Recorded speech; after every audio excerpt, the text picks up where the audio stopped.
तर लोकशाहीमध्ये गव्हर्नन्सशी सुसंवाद साधून त्याच्यात दुरुस्ती कशी करता येईल यासाठी प्रयत्न करणं याची आवश्यकता असते.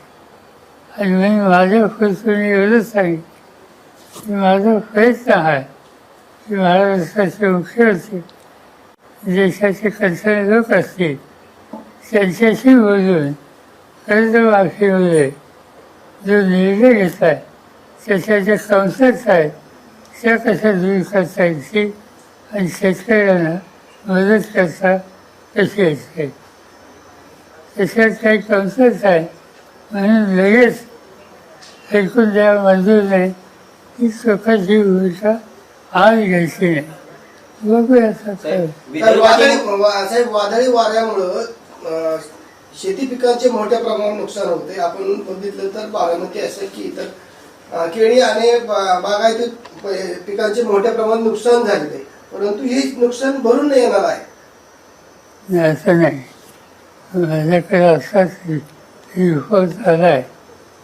नुकसान झालं आहे कासेचोरी वगैरे त्या भागात कांद्याचं वरच्या काही भागात विशेषतः केळी आणि ऊस याच्यात नुकसान झालेलं आहे.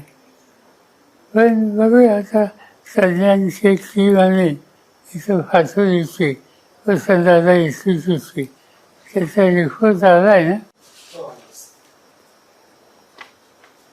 त्याचा रिपोर्ट आलेला आहे. त्यांनी पाहणी केली आणि काय करायची गरज आहे त्याचं देखील आज नियोजन आमच्याकडे आलेलं आहे. आणि याच्यामध्ये 5 शास्त्रज्ञ त्यांचे येऊन गेलेले आहेत. बघूया आता निसर्ग हे काही तुमच्या माझ्या हातात. साहेब, तुम्हाला आता राजकीय देशाची आर्थिक राजकीय सामाजिक परिस्थिती कशी दिसते?